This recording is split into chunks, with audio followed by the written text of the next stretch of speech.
So before we get started, I also wanted to mention that this, we're going to be talking about Trauma 101 in sort of basic way, but I always like to acknowledge that that trauma is really pervasive throughout our society. And if at any point there's something that you feel particularly triggered about or is just not where you are today, I will be sending out the recording later if you decide that you would rather watch it that way. Also, feel free to interrupt me at any time to ask questions. Okay, so today we're going to look at briefly what is trauma, how does the brain respond to trauma, what's the impact.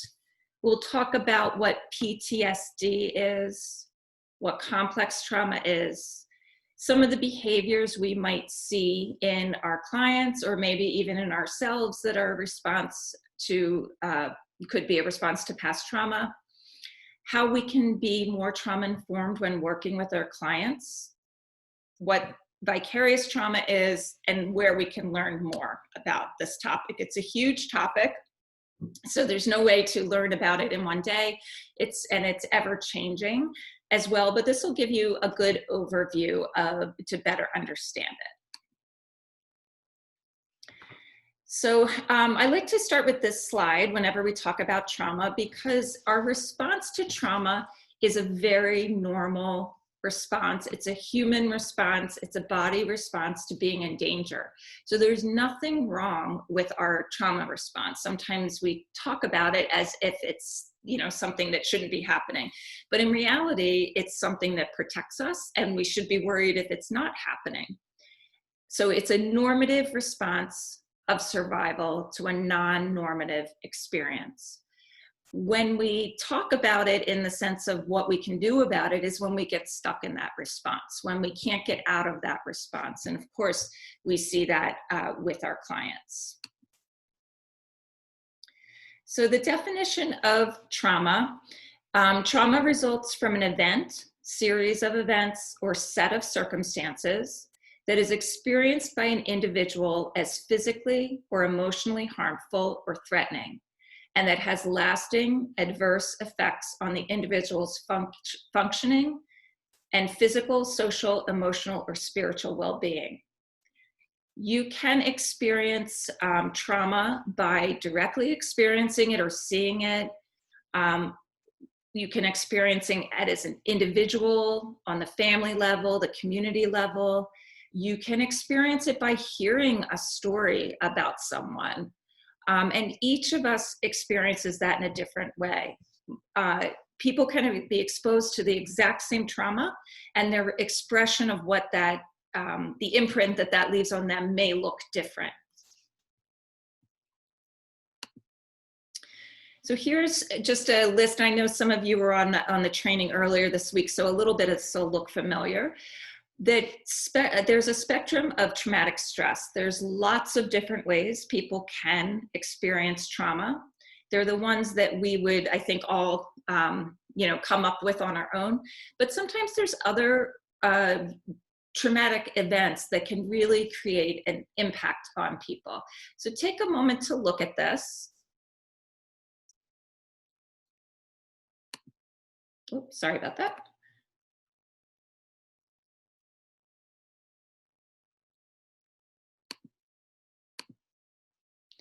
And in the chat box, if you can think of any other traumatic experiences that you'd like to add to the list, please just take a moment to add them in.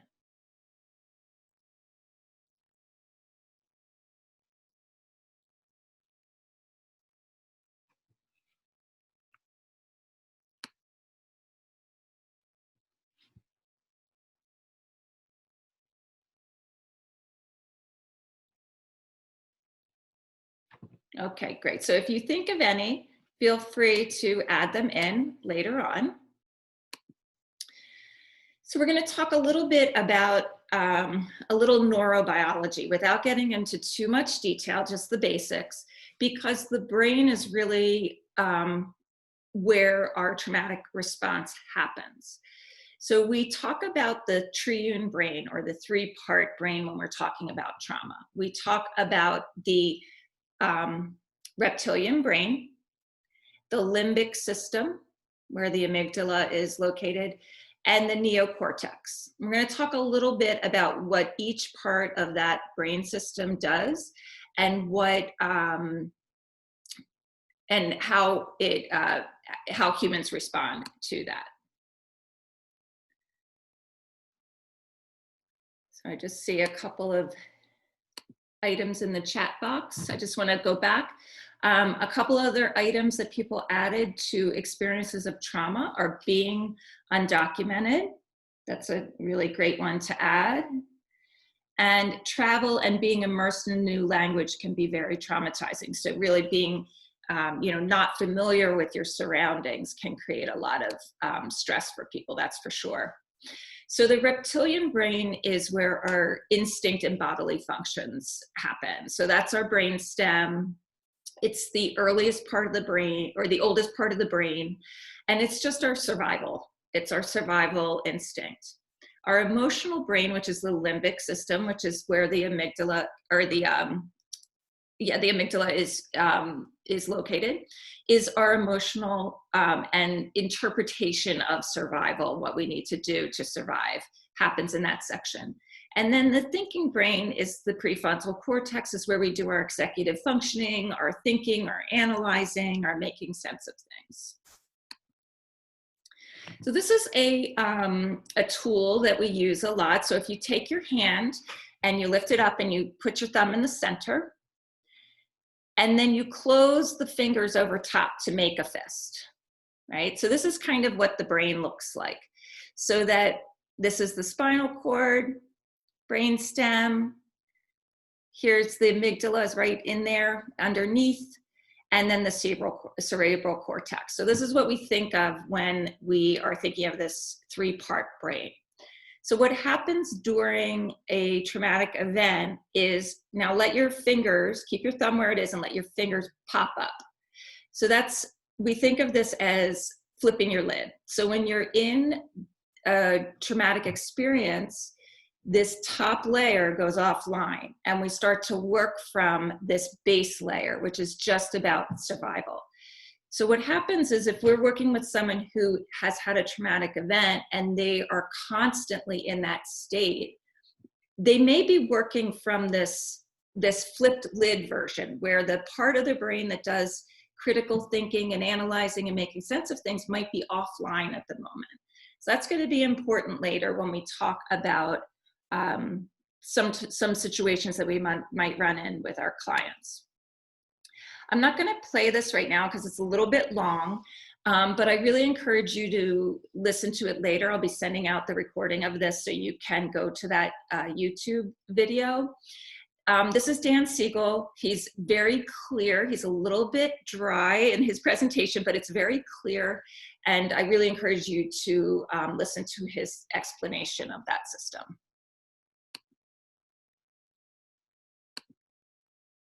Okay, so this is this is sort of our brain protocol when we experience a traumatic event. The amygdala, which is in the limbic system, determines if the threat is a problem or not, and signals the body to act. Stress hormones are released, and that gets us ready to move into fight, flight, or freeze. The sympathetic nervous system is activated, and we'll look a little bit what that looks like. Our neocortex, which is where our executive thinking is happening, goes offline, and we go into survival mode. And our hippocampus, which is the part of the brain that stores normal memory, I put that in quotations because it's the way we might think of a memory, that is like a story. It has a beginning, a middle, and end. We're able to identify people that are in the memory, goes offline. And this is going to be important when we talk about clients repeating stories of their trauma, why that story might look different at each telling. So we'll come back to that a little bit about the memory. Any questions so far?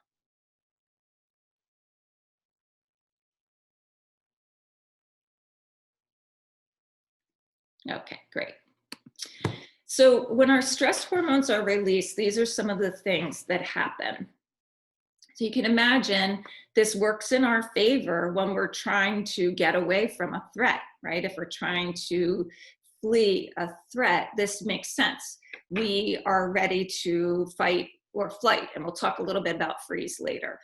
But we can also imagine if the system is not working and we're stuck in our fight and flight mode, if these stress hormone is creating this reaction all the time, how exhausting that would be to us physically and emotionally. The sympathetic nervous system is in charge of the fight or flight response. So these are some of the things that happen, again, to prepare us to fight or flight. And it's all about being able to use our body in the right way.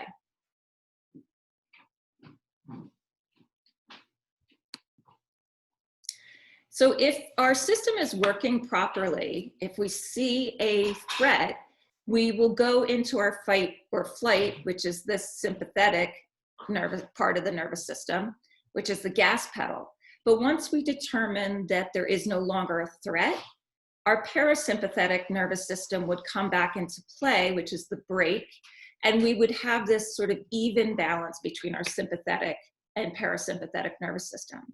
What happens to people that have experienced a lot of traumatic stress and maybe some post-traumatic stress, this gets stuck on. And so this other part of the system that normally would regulate us is not functioning properly. So the third part of this response, there's fight and flight, and then there's freeze. So this is a part of this system that a lot of times people forget, and it's really important because it comes into play when someone might be the victim of a crime, and inevitably the question comes up, why didn't you just run away? Or why didn't you just scream? Or anything like that. So there is a part of this system that is, once we determine we can't escape, whether it's we think we're in danger if we try to escape, or we physically cannot escape, we're being trapped, there's another system which creates tonic immobility. And basically it shuts the system down in order to not experience as vividly what's happening. It's a protective mechanism. So they sometimes refer to this as dissociation, as if you're having an out-of-body experience. So this is important, especially for people that have experienced trauma and didn't have the opportunity to escape, or felt that they were in danger if they tried to escape. This might have been a survival technique that the body used. And no one of these is any better than the other. And what we always say to trauma survivors is, if you survived, it was successful. It's not about one being more effective than the other. It's very situational. Okay, so I'm gonna play this brief video. I hope it will play on here. I don't know if it's going to. Okay, I'm not sure it'll let me do this on Zoom, but when I send this out to you later, it's just a few minutes. It's a very clear description of this fight, flight, and freeze response. So what happens if the system can't shut off? We're always stuck in that fight or flight scenario. So the amygdala, which normally is like our alarm system, if we're stuck in this post-traumatic, this is using post-traumatic stress disorder, but I'm just going to generally say post-traumatic stress, we might always be in that state. The hippocampus that transfers and stores information into memories might store memories incorrectly, or you might not be able to retrieve those memories as easily. The prefrontal cortex, which is doing the complex thinking, might get, if it's stuck, it might get in our way of our decision making. So you can see where if this system is stuck, we'll look at these behaviors and responses, and we can think about if we were one of our clients that this could explain a lot of behaviors or reactions to things.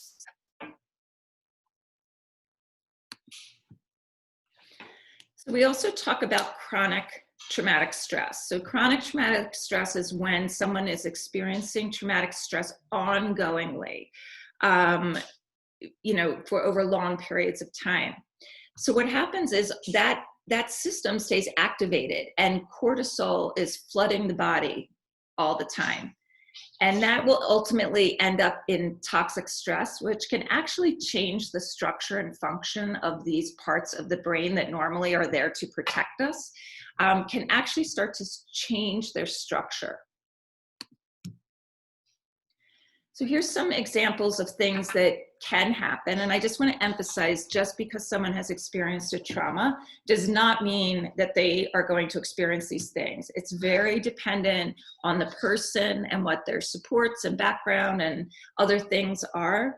But these are some things that might arise.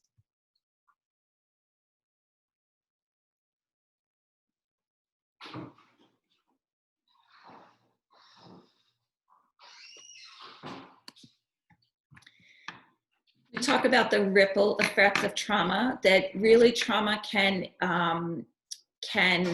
affect all of these parts of our lives.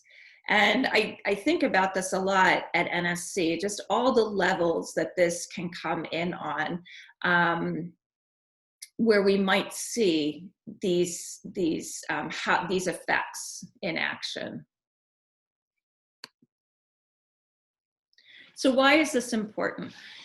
This is important because the more we understand how this part of the brain works and how human beings respond to trauma, and how some of us might get stuck in the trauma, it helps us understand when we're talking to someone if they're in their downstairs brain or their upstairs brain. That's just kind of like a conceptualization of what we're doing.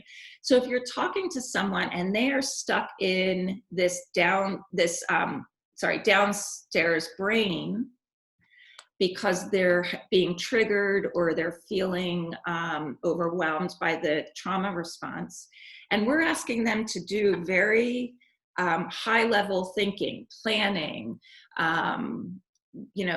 working out, filling out an application, learning English, things that take a lot of high-level thinking, that if someone's in this downstairs brain, one, it's going to feel very frustrating to them if they don't understand what's happening. And two, it might be frustrating to the person working with them if they don't understand that that's possibly where that person is at that moment.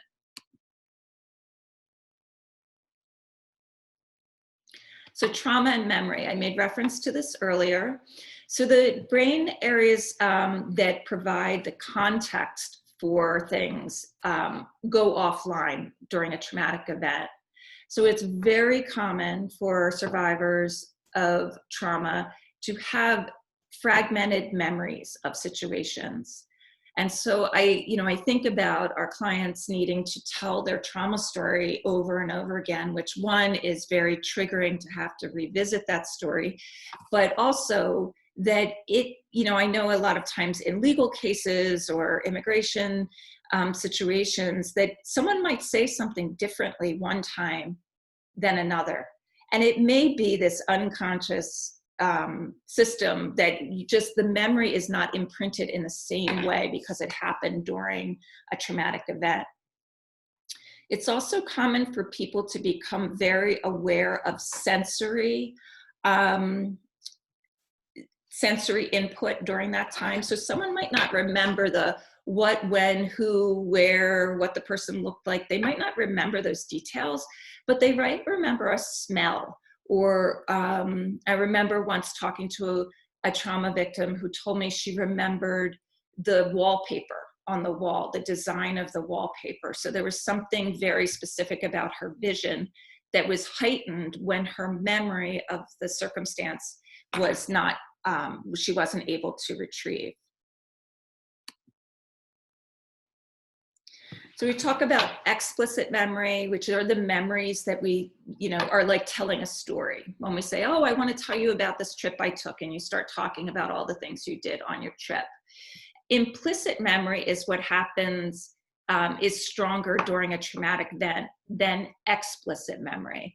So that the feelings are visceral, they're body-based feelings. And there's a stronger memory of the sensations than necessarily the facts of the story. So again, I'm sorry I can't play these here. I guess Zoom does not let you do this, but this is another short video that I encourage you to watch later that gives you a nice synopsis of this concept.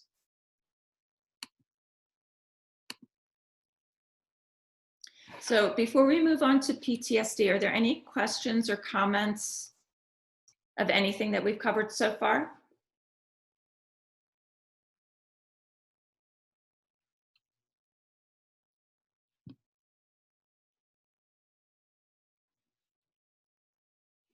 Okay, feel free to jump in anytime if something comes up.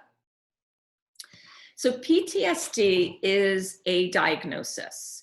And we have to be careful when we use this term because it was not developed, this diagnosis was developed under very specific circumstances, and it doesn't necessarily encompass all the experiences of trauma. So these are what we think of when we think of PTSD as a diagnosis in the DSM-5. So it's about avoidance, intrusive memories, and changes in emotions. So this is what are sort of the symptoms that are written into the DSM-5 about someone who has been diagnosed with PTSD.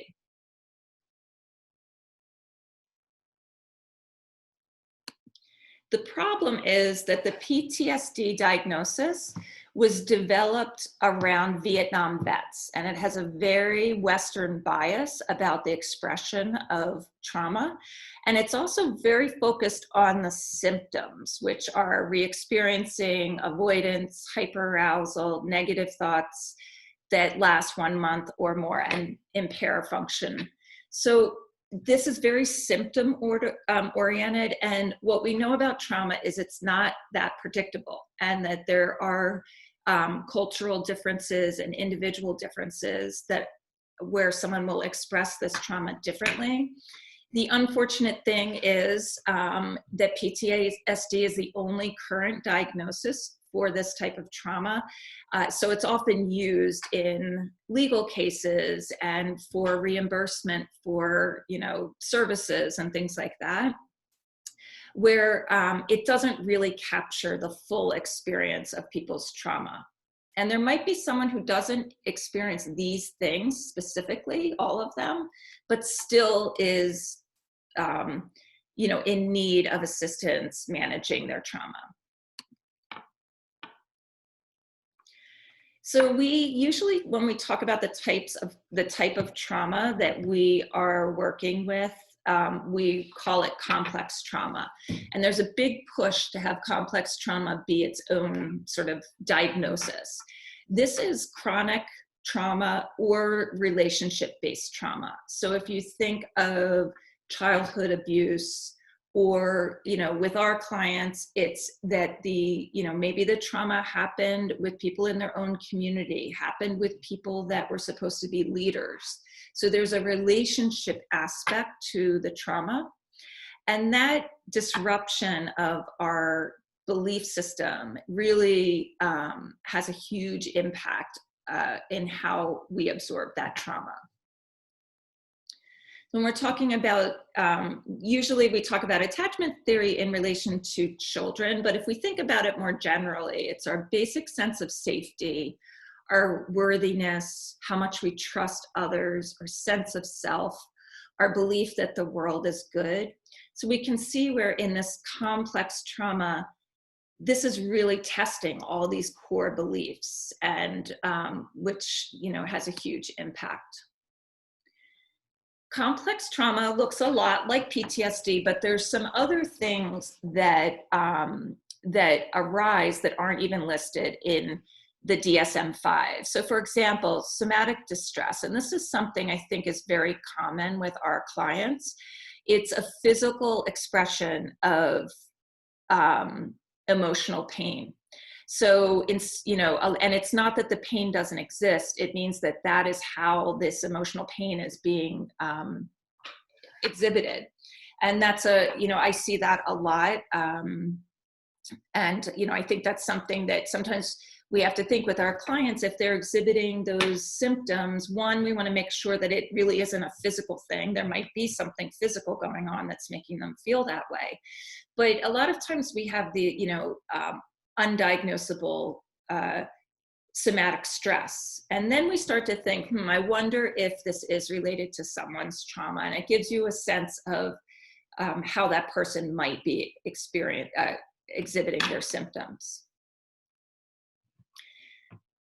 Collective trauma, which is, what I think most of our clients deal with on top of any personal trauma that they have experienced. Does anyone want to read this definition real quick?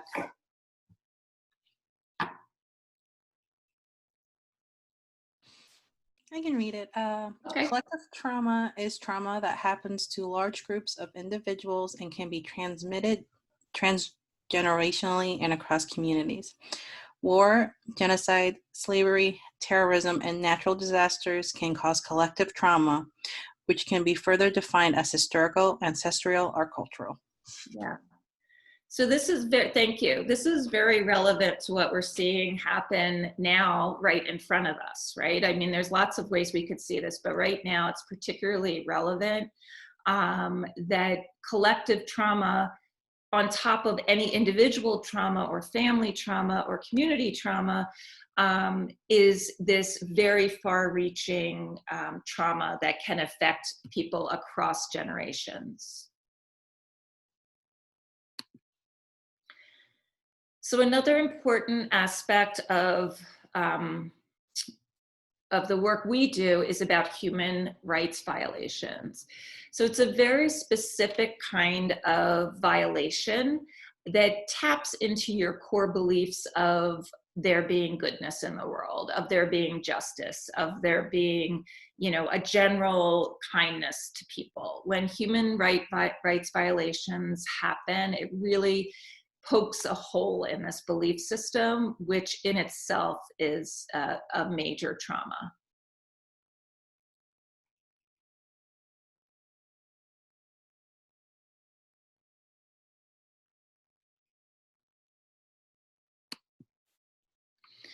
So on top of all that, of course, we have these more immediate traumas. And someone had mentioned being in a country where you don't speak the language and you're expected to navigate all kinds of systems. So we see a lot, of course, there is the original trauma that happened to someone, right? But then on top of it, maybe there's, here we go, language learning is right there. Maybe there's, we are not having our basic needs met. We're constantly in a state of financial distress. Our illnesses are not being dealt with. Our legal status is insecure. We're experiencing discrimination, even in the place where we thought that we were going to find, peace. All of the things that come with being in a new culture that is very different than yours. So you can imagine all of these things together, how difficult it would be to get on top of these trauma symptoms. So what we always look to do, working with people that we know have been highly traumatized, but I would also encourage you to just keep this in mind in the general public, because there is trauma is pervasive, all different kinds of trauma. And frequently, if we can use this trauma-informed lens, it allows you to not only have a little bit more understanding, but also bring more kindness and patience to a situation that might otherwise be very frustrating. So we might see, someone who's very exhausted, can't stay awake. Oftentimes trauma survivors have nightmares. So there might be that there literally is a lack of sleep. fixation on certain things, playing things over and over, sensitivity to sensory input. And you can read through the list. Difficulty focusing, indecision. So these are things that we might run into with our clients when we really need something to happen quickly. And then we see this going on, some of these things going on, forgetting appointments, those types of things. So again, it's not that because you know trauma existed and you're using a trauma-informed lens, you just kind of let anything happen, but it means that you understand it better, you approach it in a more gentle way, and you have conversations with your clients about like, oh, what can we do to make this easier for you so that it's easier for you to make your appointments? Would it be helpful if I reminded you that morning with a text or whatever that may be? It gives you some clues into how you might be more helpful to your clients. So I mentioned that trauma is experienced differently by the individual, and there's a lot of things that play a role in that.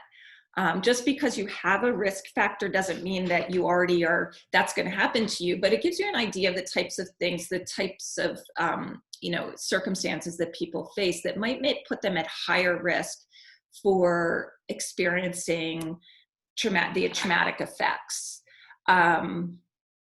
So, you look at some of these, right?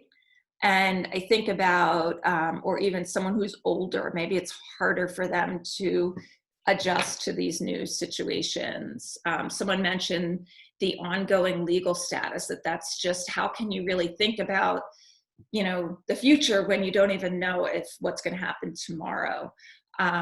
We're dealing with this right now, inadequate housing during this COVID-19, post-COVID-19 period, and what the effect that's going to have on people. It's much easier to address healing when you know that you're secure in your housing and food and safety than when you're navigating all of these things.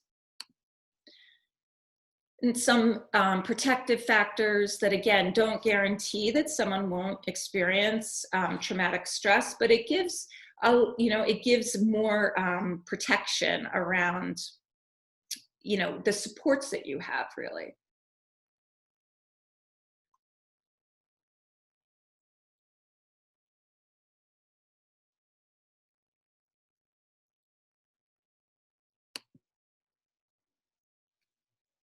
Great. And I just wanted to mention this cultural piece, which is a very big piece that we all of us all need to always be getting better at, learning more about. But just as a general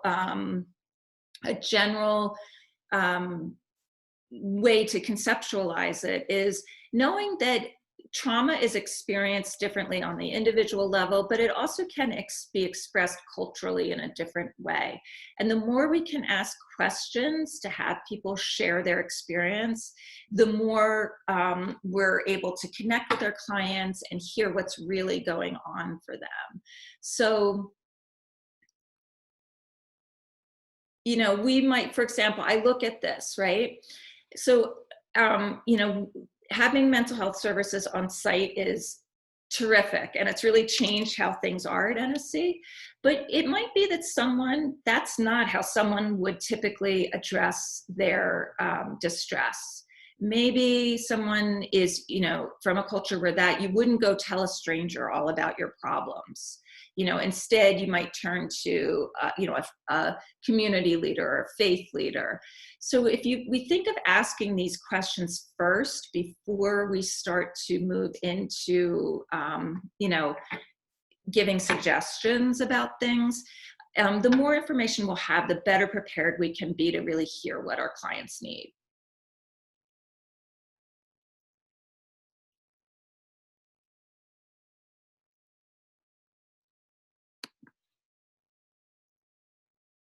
So some additional cultural considerations, that there's so many things that we might or may not understand about someone, and knowing that the language, the values, the norms, attitudes, perceptions, beliefs, and behaviors of any culture really impact how that person communicates, how that person behaves.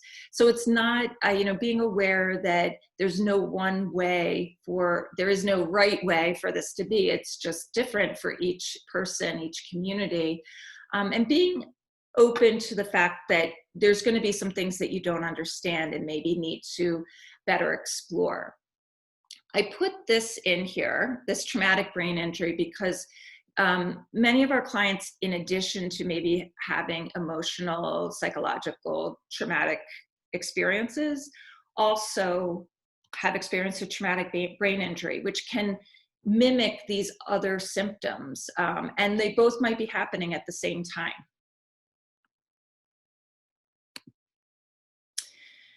So to talk about trauma in any way, we have to be familiar with the ACE study, which is the Adverse Childhood Experience Study. It's not that it specifically deals with our clients, but it's a study that gives us insight into how much these traumatic experiences can affect us.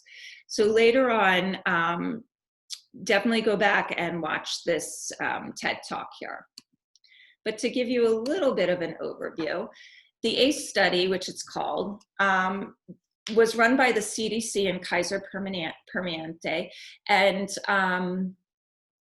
it was one of the largest studies ever done on child abuse and neglect and the effects that it has over a lifetime. So it's the years that this information was gathered were in the mid 90s, but these patients, and they were medical patients that they gave this survey to, they followed them over a lifetime. And what they found out is the more ACEs that someone had experienced, the higher risk they were at various different physical and emotional and psychological negative outcomes, including early death. So this is the link to the study that you can look at, but this pyramid is what we think of when we think of the ACE study. So the more ACEs that someone has experienced, the more likely they are to experience these negative outcomes over a lifespan.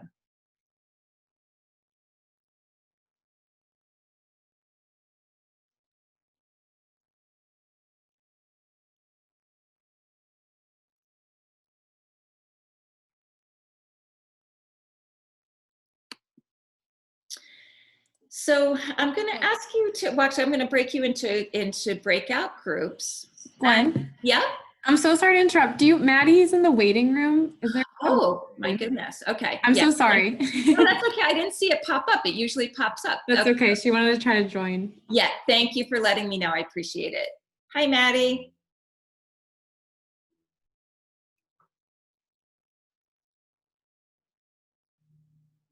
Okay. She should be. Yeah, I see it connecting. Thank you. Okay, good. Sorry about that. So I'm going to put you into breakout rooms, and I will put the questions into the chat box, as well as these scenarios. So basically what I'm going to ask you to do is, with your group, pick one of these scenarios and decide, after reading the scenario, what an untrauma-informed response would look like, how the client might internalize that response, what a trauma-informed response looks like, and what other cultural or situational factors might be at play. Okay, so I'm going to break you into your breakout rooms, and then I'll pull you back in probably about 5 minutes. I'll be putting the questions in the chat room in just a moment.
Hey Gwen, we got sent back from our breakout session.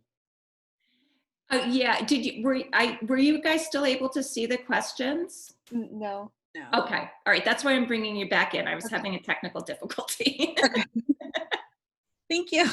Okay, but thanks for letting me know.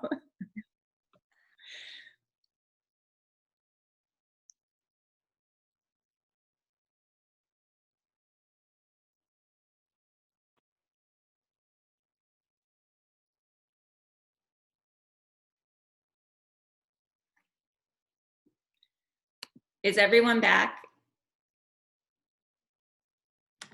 Yes. Okay, I'm really sorry about that. I was having a technical difficulty, so I just pulled you back in. So let's just deal with this. Let's go over this together. So you have a client who has an appointment to complete paperwork for services. She keeps rustling around through her bag while you're talking, looking outside your office and checking her phone. She can't seem to settle down and focus. So what is a non-trauma informed, an untrauma informed response to that scenario?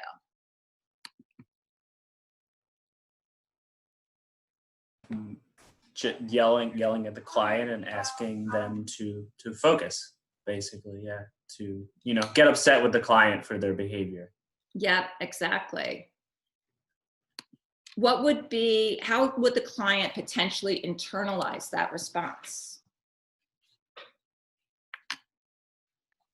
It might just add to like their frustration with whatever they're trying to figure out. Yeah, definitely. What would a more trauma-informed response look like?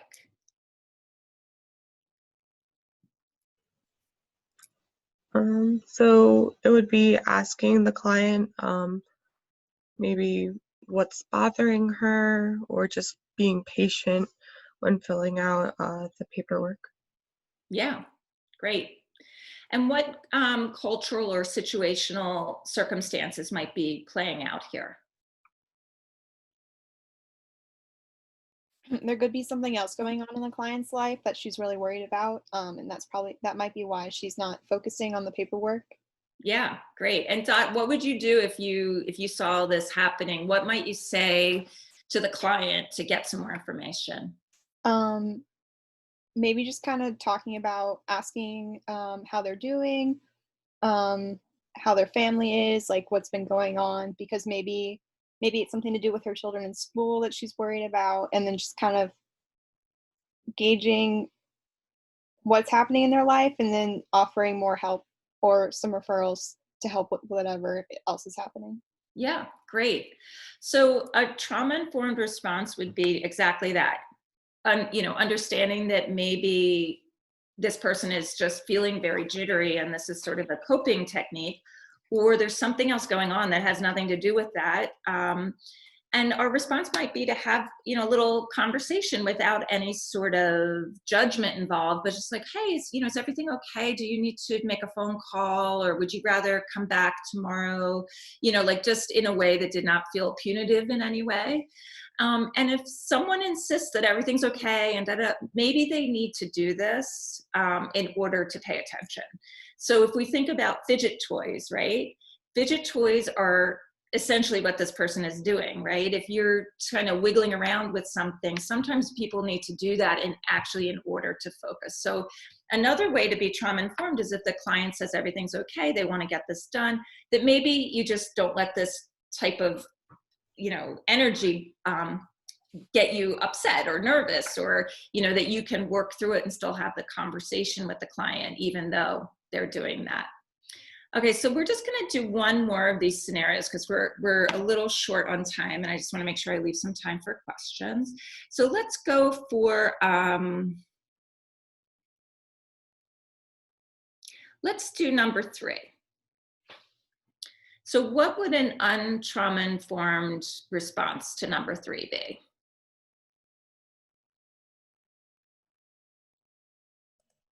Maybe just like saying like, oh, you're not interested, we're not signing you up anymore. Just like cutting them off. Yep. Yeah, definitely. How might the client internalize that response? Maybe that like they're not not worthy of it, or like they just can't like come back from mistakes or whatever they're like dealing with at the time. Yeah. So what would a better way, a more trauma-informed way be to respond to this? Maybe just asking them if there's something else going on in their life that they need help with, kind of like we discussed, or saying, this time doesn't seem to be working. Do you think that maybe we could find a better time that you might be available or that works better for your schedule? Great, excellent. And what a cultural or situational things might be going on that we can consider? Well, one could definitely be like the cultural differences on how certain people look at time and being late versus like in the United States, most people are like, if you're early, you're on time. But Mm-hmm. that's just different for different cultures. Yeah, exactly. Concepts of time are treated differently. And also the concept of a mental health appointment, as someone might really not be familiar with that. I know that we have found in wellness that sometimes people think it's kind of like this thing that you either show up to or don't show up to, that it's not like anyone's particularly waiting for you, because they're not familiar with that concept of a mental health appointment. The other thing is, we know because people are coming into a therapy session, they might be worried about talking about past traumas, and this just might be a coping mechanism so that they are not, they're not ready to do that, or they don't want to do that and aren't able to come up with the words or want to come up with the words to explain it, or maybe aren't even consciously thinking about it, but it's a way to avoid the appointment. So in wellness, we never see this as like a, 3 strikes, you're out. We never see it that way. We always think there's a reason behind it. It also might be that the person doesn't have childcare or doesn't have transportation, and our clients don't always tell us that. So sometimes we might need to ask some probing questions. So I'm not going to go in this too much because we have a whole other training on vicarious trauma, but when you talk about trauma, we have to talk about how working in an environment where we're exposed to a lot of traumatic stories and events, that we are always impacted by that. And just, having an understanding that that is a normal response also, and being aware of what your symptoms are so that you know when you need to make a shift or seek help. Some of you were on our call earlier when we talked about trauma-informed practice. And again, this session is just about Trauma 101. So we're not going to get into this, but I just wanted to allude to it. We'll have more trainings on this. But the 5 basic principles of trauma-informed practice are here. And so all of trauma-informed practice is understanding the pervasiveness of trauma in all communities. It's not just the different communities that we serve, but that it's really pervasive. But of course, with our clients, we know the types of traumas that they may have experienced. Understanding the physical response, and that people aren't always in control of those responses, that it's our responsibility to create as much safety as possible, to really present ourselves as trustworthy and really follow that promise, provide as much choice as possible, always work in collaboration, and not like the professional telling someone else what to do, and always finding ways where the client can experience some of their own personal power and agency.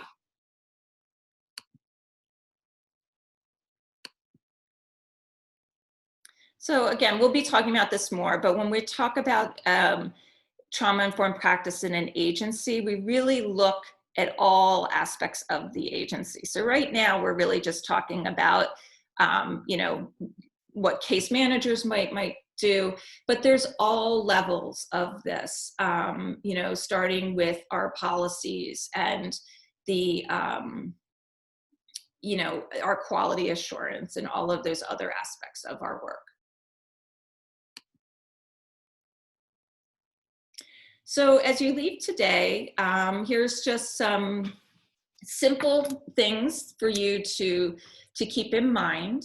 You know, this again is a really big topic that you know, we could talk about for days and days, but this gives you a basic understanding of what happens after a traumatic event, potentially certain behaviors that might be a result of that, issues around memory, issues around trust, all of those things that can come up certainly in the work that we do. I also included in here just a couple of very simple grounding techniques, and these are intended for your clients or you, because sometimes when we're doing this very intense work, we might find ourselves getting triggered, and really in order to stay present for our clients and do the best we can, we have to find tools ourselves to stay grounded, even if we're hearing things that are really difficult. And just a couple of exercises there. I included these resources. These are really great places to go. Bessel van der Kolk really is the kind of the top guy as far as talking about this. And this book, The Body Keeps the Score, it's a very big book, but it's very easy to understand. It's broken up into components. So he's really the main guy, but these other people I have listed here also, these are terrific resources.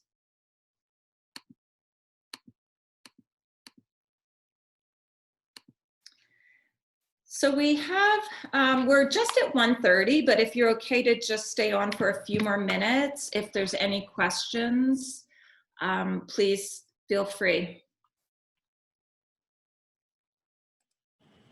Hi, Gwen. Thank you. Yeah.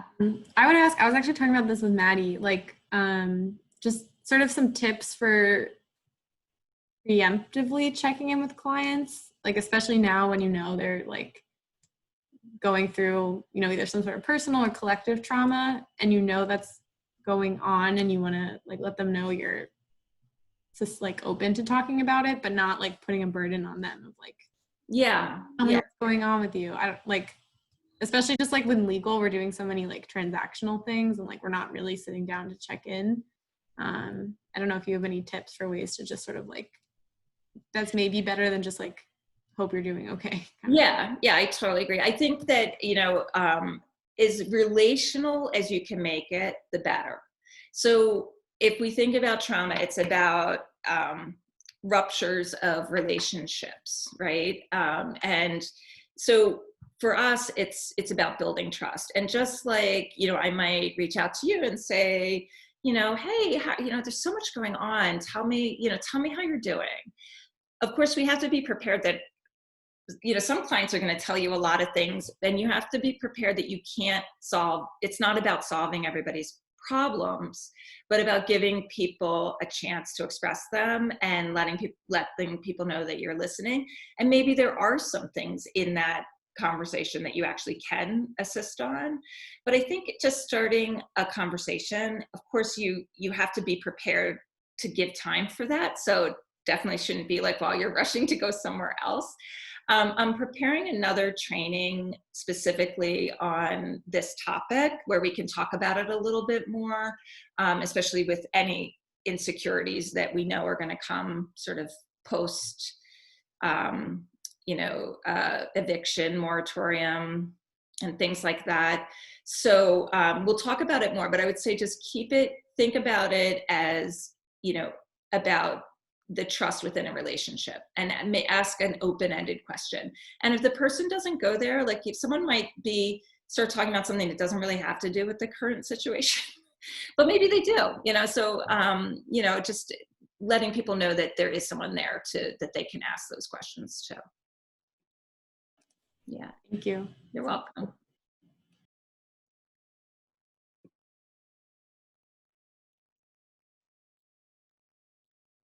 Any other questions?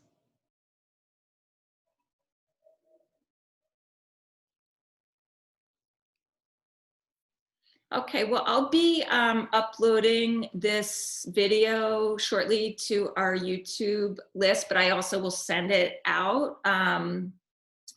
so that you can look at it, and definitely check out those videos. They're, I think that the TED Talk is a little bit longer, but the other ones are pretty short, and they're really good explanations of those things that we talked about. Okay, well, feel free at any time, if a question arises, feel free to reach out. And I hope you guys have a restful weekend.